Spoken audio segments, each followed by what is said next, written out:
perkembangan otak. Selanjutnya, kita akan memasuki materi modul 2, analisa perkembangan otak anak melalui DDTK. Gambaran umum dari modul ini akan disampaikan oleh Dr. Adri Maisa, spesialis saraf konsultan. Mari kita simak. Dan guru peserta diklat yang kami banggakan, analisa perkembangan otak melalui deteksi dini tumbuh kembang dipakai untuk melihat bagaimana proses perkembangan anak dari tumbuh kembang. Penting untuk mengenal perkembangan anak dari fungsi otaknya. Kali ini, deteksi dini tumbuh kembang dianalisa dengan pendekatan hierarki pematangan fungsi otak. Kenali anak, kenal perkembangan otaknya. Selamat mengikuti pelatihan perkembangan otak anak. Rekan guru, setelah kita mengetahui gambaran umum modul 2, pada modul ini terdiri dari bab 1, kaitan aspek perkembangan anak usia dini dan perkembangan fungsi otak. Bab 2, DDTK, analisa POA. Bab 3, profil perkembangan otak untuk kesiapan belajar.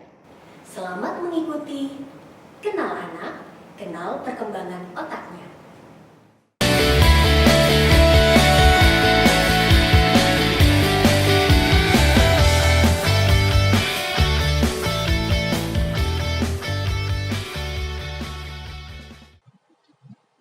Rekan guru Indonesia, kemampuan atau keterampilan berpikir bukan hasil stimulus instan atau spontan, melainkan dari pengulangan yang berkembang dengan tahapan yang berurutan, sesuai koneksi di otak. Jika ada bagian hierarki yang terlewat, gagal berkembang, maka bagian puncaknya akan runtuh. Kita mengenal piramida belajar yang dipopulerkan oleh William and Selensberger. Kita dapat menggunakan segitiga ini sebagai alat bantu melakukan proses telusur. Apa sih yang menjadi kegagalan dari kognitif tersebut? Rekan guru Indonesia, di puncak kognitif ada aktivitas sehari-hari, perilaku, dan belajar akademik. Kemampuan kognitif paralel berkembang dan memiliki rasio koneksi yang membesar setelah kecukupan kematangan urutan dari perkembangan sebelumnya.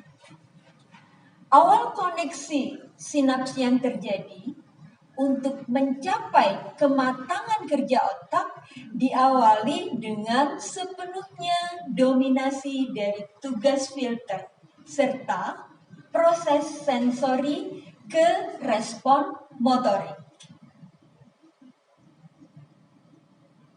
Rekan guru Indonesia, kemampuan kendali pada motorik yang terjadi pada anak usia 3 sampai dengan 4 tahun adalah titik pencapaian keseimbangan yang menghasilkan fokus atensi dan emosi. Yang berarti kendali gerak beralih dari refleks ke gerak bertujuan yang diperintahkan otak bagian homunculus ke otot melalui serabut saraf. Rekan guru Indonesia, informasi yang ada di sekitar anak, dari dunia sekitar anak, masuk secara optimal dan telah difilter oleh area otak khusus untuk menjadi memori yang disimpan sesuai dengan kategori.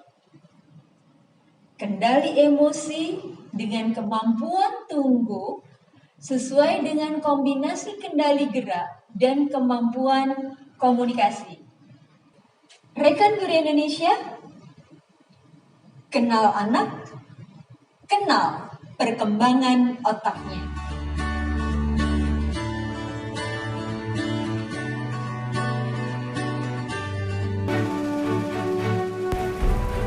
Perhatikan garis biru yang bergerak ke arah panas ke atas, itu menunjukkan pertambahan usia. Dari lahir, setiap anak fungsi otaknya akan bertambah menuju keterampilan di mana dia siap masuk ke lembaga dan belajar. Namun perjalanan pengasuhan bisa jadi tidak menampilkan capaian perkembangan dan titik tersebut disebut temuan profil yang ditelusuri melalui DDTK. Maka butuh garis hijau, kegiatan yang menunjang untuk meningkatkan kemampuan kerja otak mencapai kemampuan yang seharusnya pada garis usianya.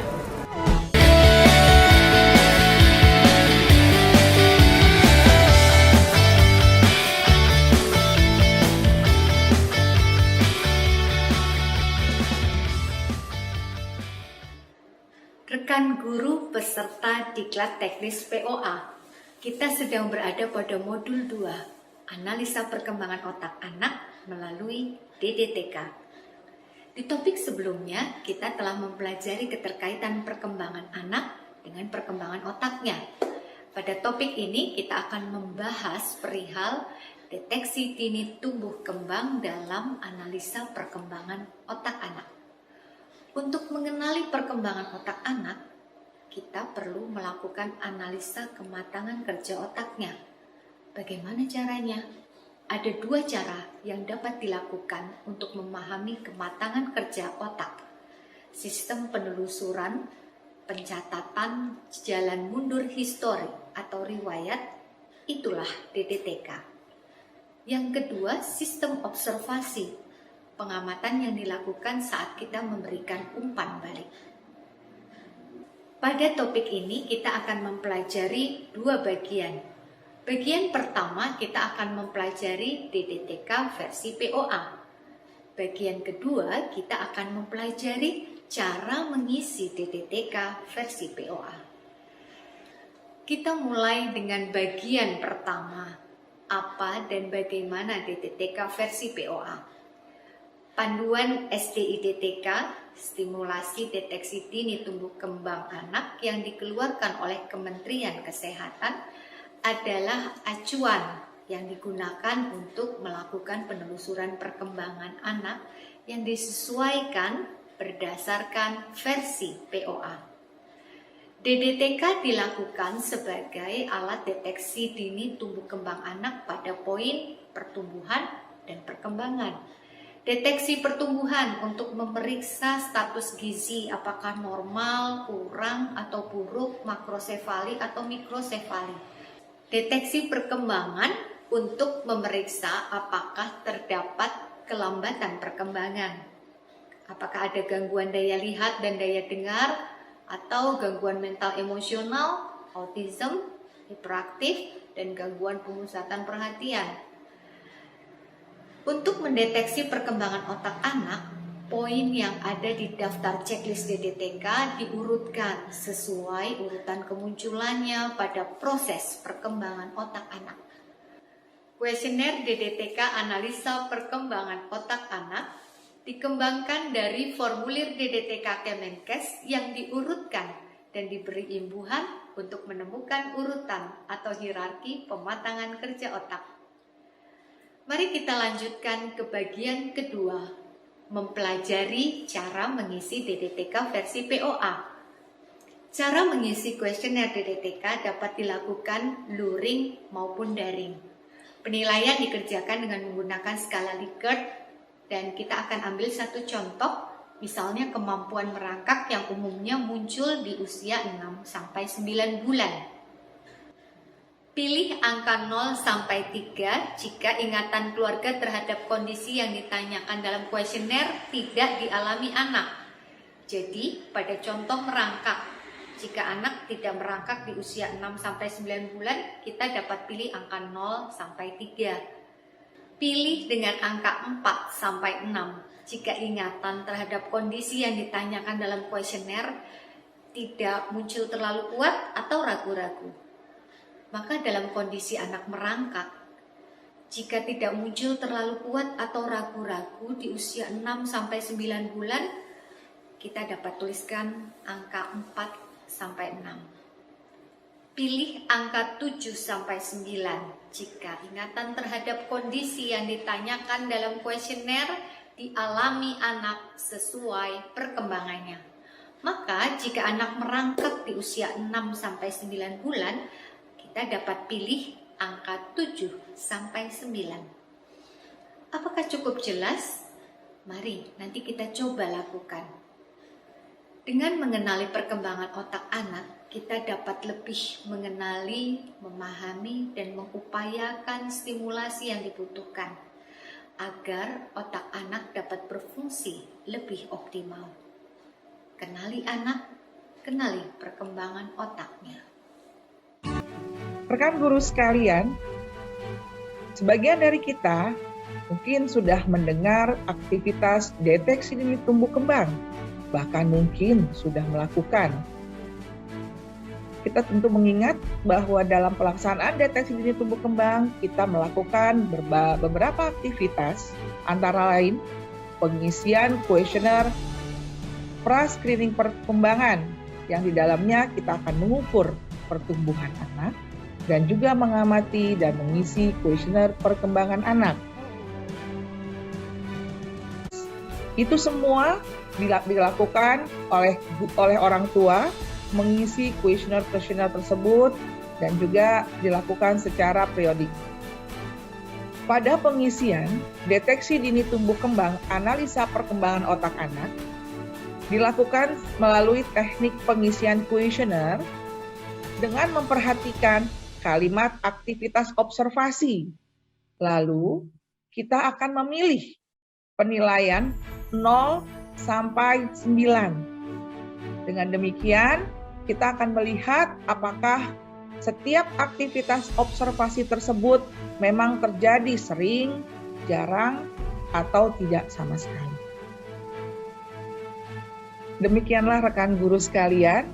Semoga kita akan bisa melihat perbedaan secara teknis dalam melakukan pengisian kuesioner deteksi dini tumbuh kembang yang selama ini kita kenal, dan deteksi dini tumbuh kembang analisa perkembangan otak anak.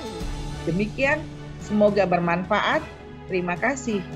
Kenal anak, kenal perkembangan otaknya.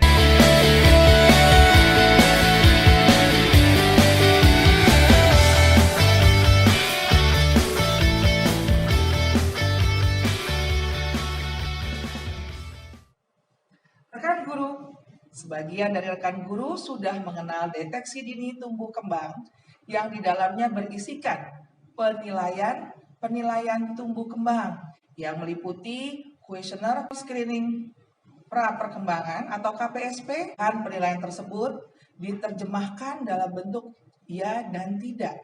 Sementara dalam perkembangan otak anak, penilaian DDTK diselaraskan dengan tahapan kematangan anak, sehingga kita akan menemukan profil anak yang dikategorikan sebagai kelompok 1, kelompok anak reguler dengan scoring 90-100%.